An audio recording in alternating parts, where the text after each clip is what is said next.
Peace to the family. Woo, I'm very happy today. I'm happy because I came across the video on YouTube about a young brother that has repatriated back to Ghana. Story's very similar to mine.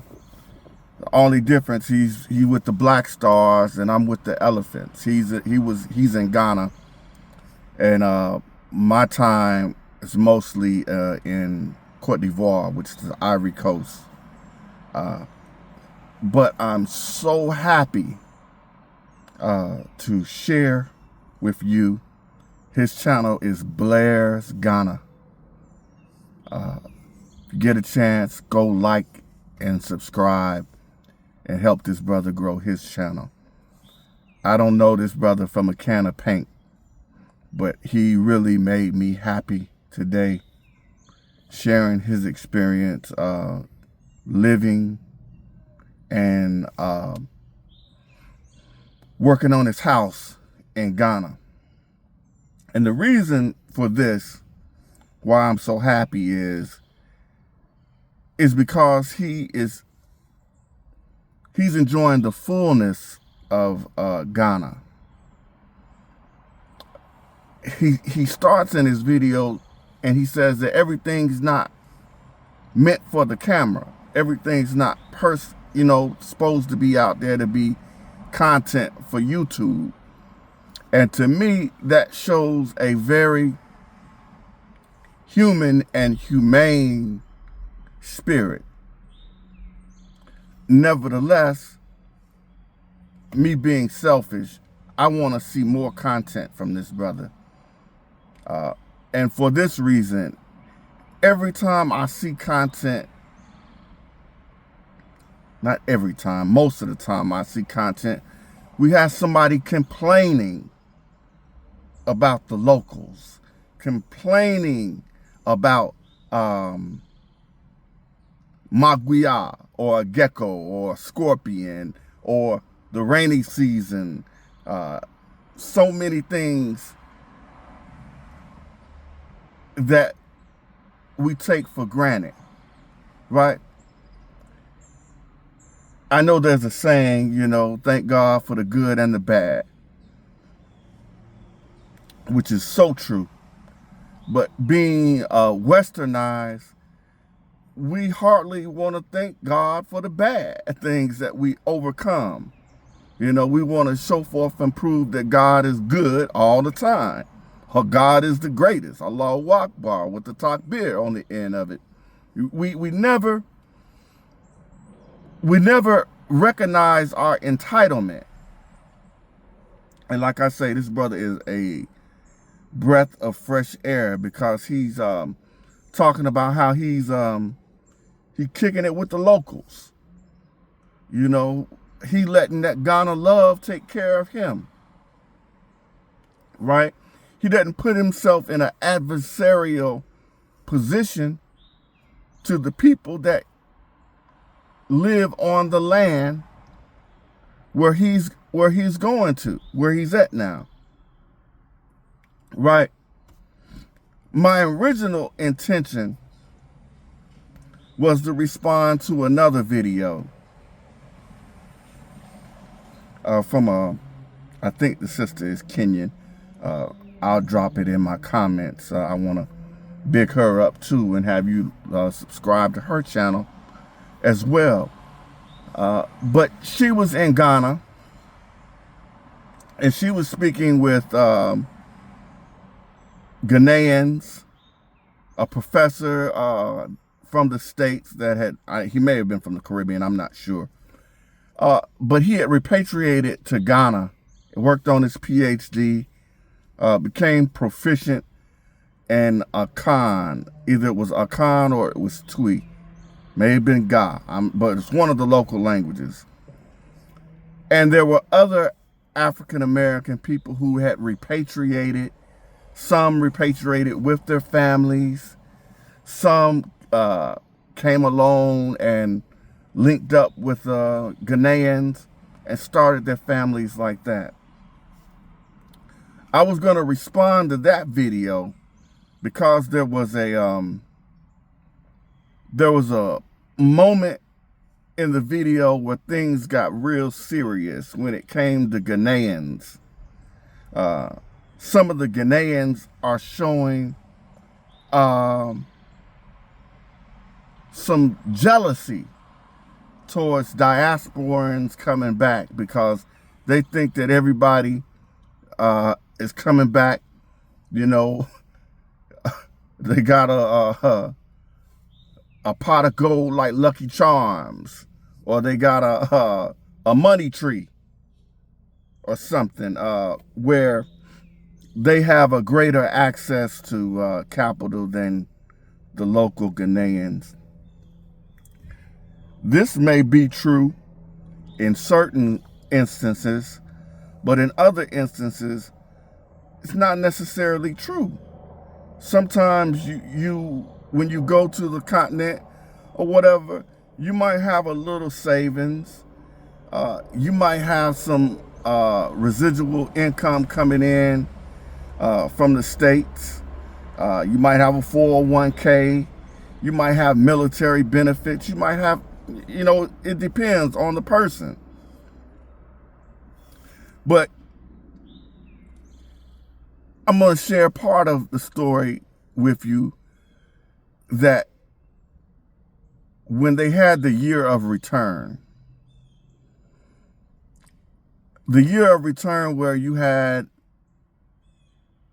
diasporans coming back from the United States, from the Caribbean, from Europe, from all over the world, I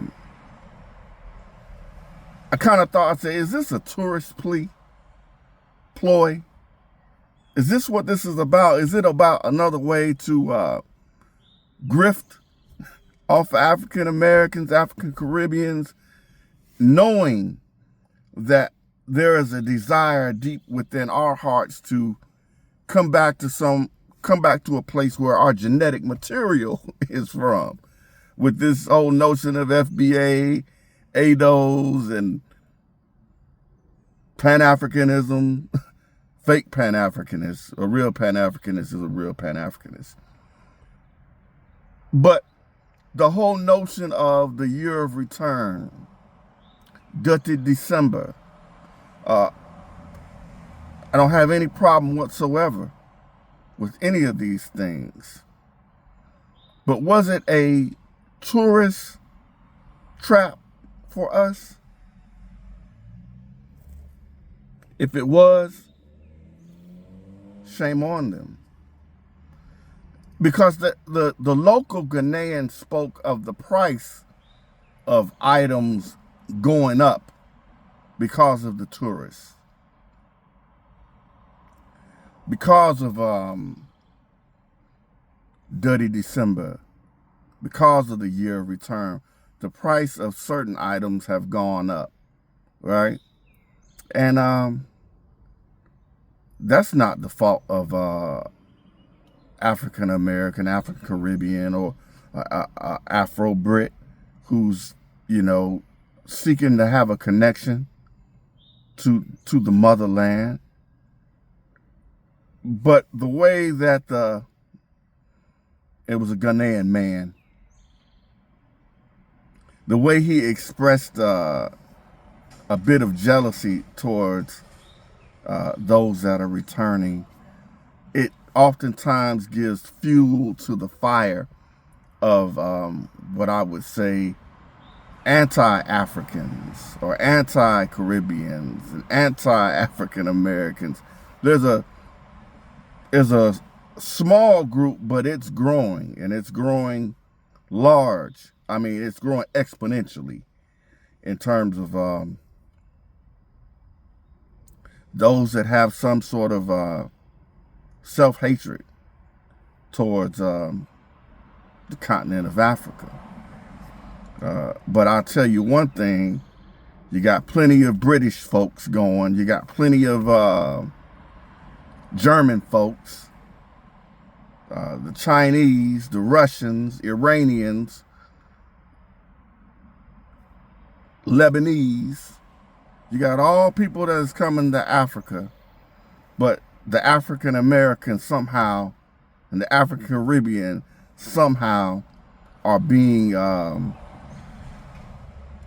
targeted, targeted within our own respective communities and being targeted by African communities.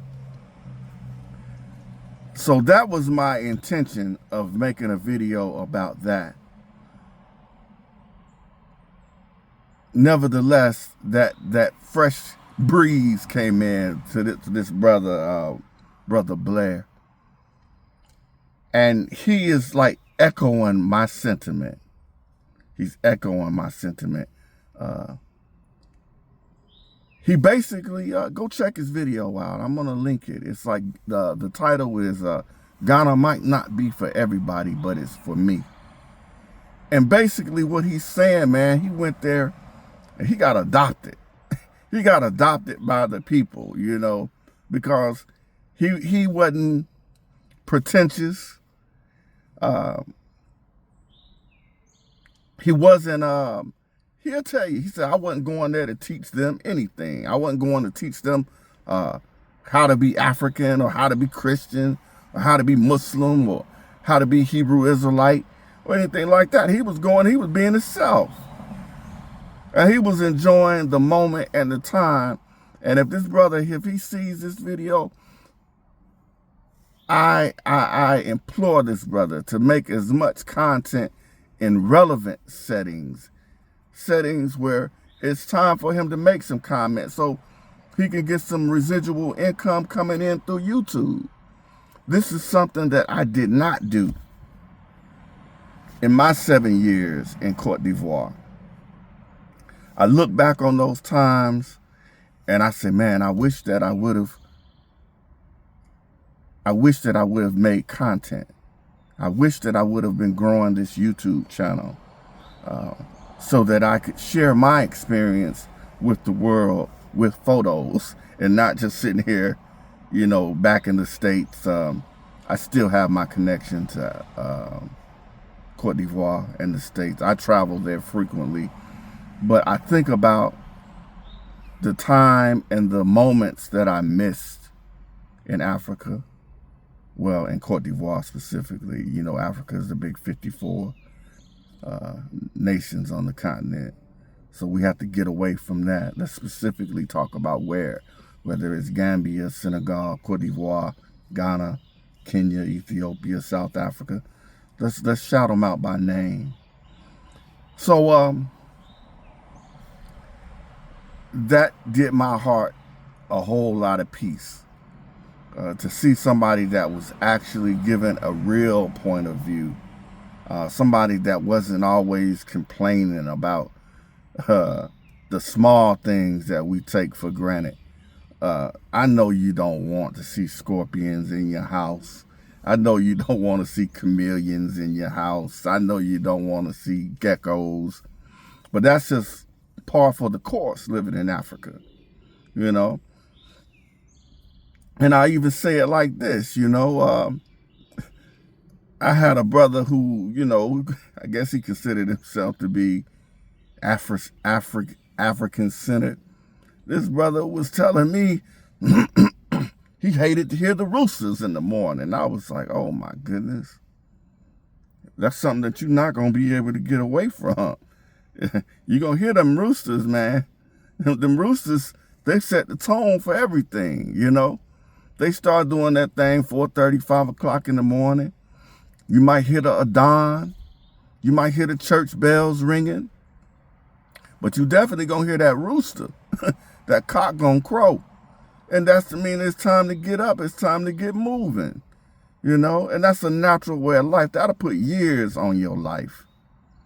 Just moving in the natural rhythm of life.